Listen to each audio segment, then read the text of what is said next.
الحمد لله رب العالمين والصلاة والسلام على رسول الكريم اما بعد فاعوذ باللہ من الشیطان الرجیم بسم اللہ الرحمن الرحیم۔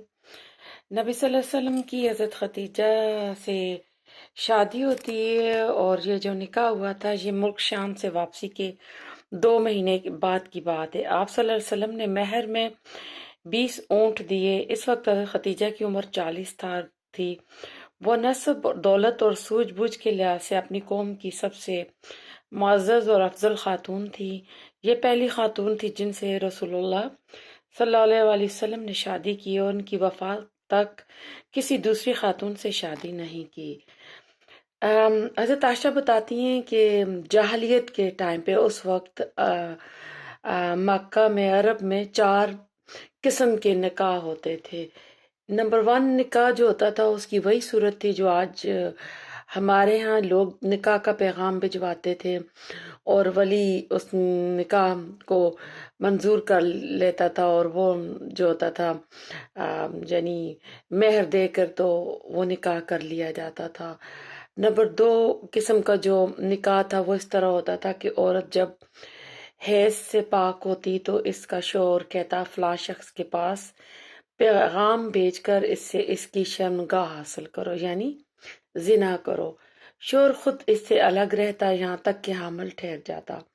جب واضح ہو جاتا کہ فلاں شخص سے حمل ٹھہر گیا تو شوہر چاہتا تو تعلق بیوی سے رکھتا۔ یہ اس لیے کیا جاتا تھا کہ لڑکا شریف اور با کمال پیدا ہو۔ اس نکاح کو استبداء کہتے ہیں اور انڈیا میں اس کو نیوگ کے نام سے پہچانا جاتا ہے۔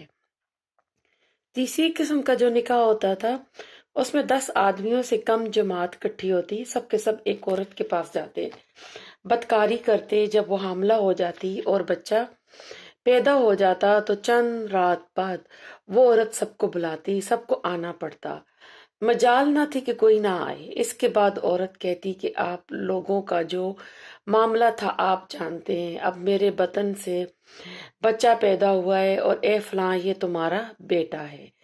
وہ عورت جس کا چاہتی نام لیتی، بچہ اس کا ہو جاتا اور کوئی انکار نہیں کر سکتا تھا اس جس کا وہ نام لے لیتی۔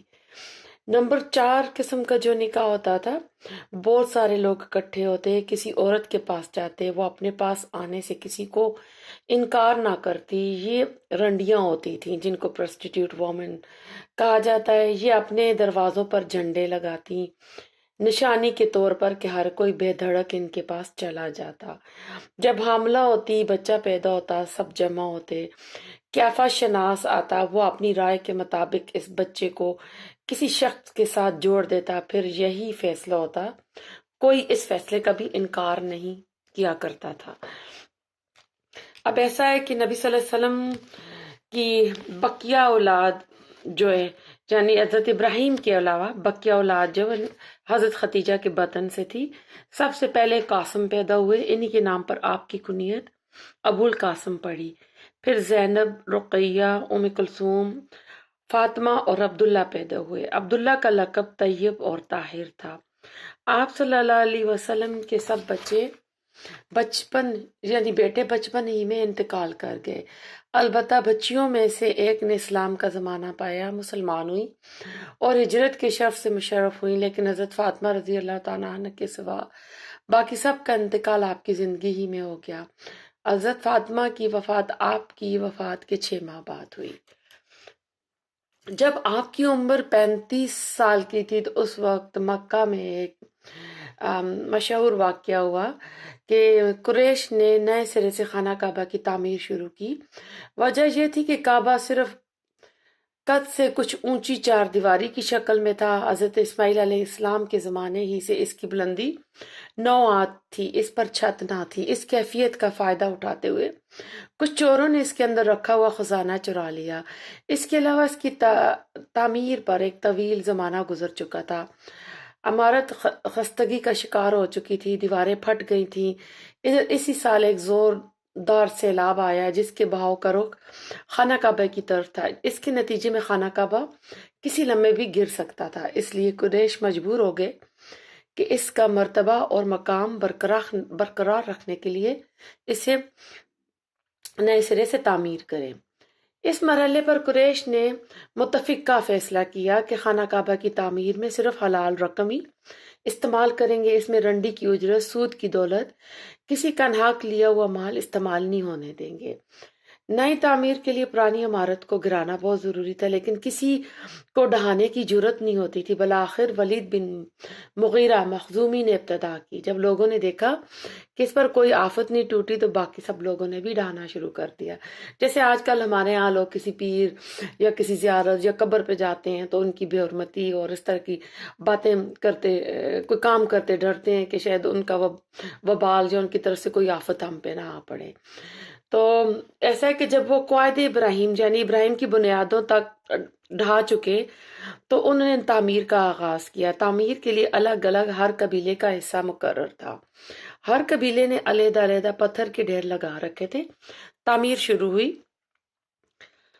اب ایسا تھا کہ ایک جو تھا مشہور جو معمار تھا، عمارت بنانے والا، وہ آیا، وہ کام کر رہا تھا۔ جب عمارت حجر اسود تک بلند ہو چکی تو یہ جھگڑا اٹھ کھڑا ہوا کہ حجر اسود کو اس کی جگہ رکھنے کا شرف اور امتیاز کسے حاصل ہو۔ یہ جھگڑا 4-5 روز تک جاری رہا۔ رفتہ رفتہ اس قدر شدت اختیار کر گیا کہ معلوم ہوتا تھا سرزمین حرم میں سخت خون خرابہ ہو جائے گا۔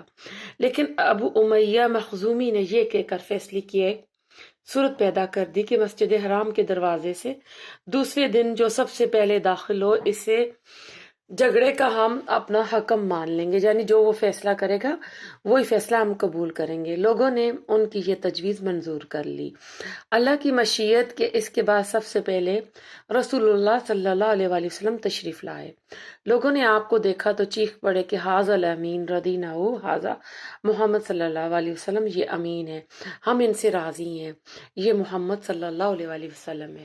پھر جب آپ ان کے قریب پہنچے اور انہوں نے آپ کو معاملے کی تفصیل بتائی تو آپ نے ایک چادر طلب کی، اس میں حجر اسود رکھا اور متنازع قبائل یعنی جن قبائل کے درمیان جھگڑا ہو رہا تھا ان کے سرداروں سے کہا کہ آپ سب حضرات چادر کا کنارہ پکڑ کر اوپر اٹھائیں۔ انہوں نے ایسا ہی کیا۔ جب چادر حجر اسود کے مقام تک پہنچ گئی تو آپ نے اپنے دستے مبارک سے حجر اسود کو اس کی مقرر جگہ پر رکھ دیا۔ یہ بڑا معقول فیصلہ تھا، اس پر ساری قوم راضی ہو گئی۔ ادھر قریش کے پاس مال حلال کی کمی پڑ گئی، اس لیے انہوں نے نارتھ کی طرف یعنی شمال کی طرف کعبے کی لمبائی تقریباً 6 ہاتھ کم کر دی۔ یہی ٹکڑا ہجر اور حیتیم کہلاتا ہے۔ اس دفعہ قریش نے کعبے کا دروازہ زمین سے خاصا بلند کر دیا تاکہ اس میں وہی شخص داخل ہو سکے جسے وہ اجازت دے۔ جب دیواریں 15 ہاتھ بلند ہو گئی تو اندر 6 ستون کھڑے کر کے اوپر سے چادر ڈال دی گئی اور کعبہ اپنی تکمیل کے قریب چکور شکل کا ہو گیا۔ اب خانہ کعبہ کی بلندی 15 میٹر ہے۔ حجر اسد والی دیوار اور اس کے سامنے کی دیوار یعنی جنوبی اور شمالی دیواریں 10-10 میٹر ہیں۔ حجر اسد مطاف کی زمین سے 1.5 میٹر کی بلندی پر ہے۔ دروازے والی دیوار، اس کے سامنے کی دیوار یعنی پورم اور پچھم کی دیواریں 12-12 میٹر ہیں۔ دروازہ زمین سے 2 میٹر بلند ہے۔ دیوار کے گرد نیچے ہر 4 جانب ایک بڑے ہوئے کرسی نما ضلع کا گہرا ہے جس کی اوسط اونچائی 25 سینٹی میٹر اور اوسط چوڑائی جو ہے 30 سینٹی میٹر یعنی 30 سینٹی میٹر ہے۔ اسے شاذروان کہتے ہیں۔ یہ بھی دراصل بیت اللہ کا جز ہے لیکن قریش نے اسے ایسے ہی چھوڑ دیا، اس لیے وہاں طواف نہیں کیا جاتا۔ جب طواف کرتے ہیں تو وہ ٹکڑا ایسے ہی چھوڑ دیتے ہیں۔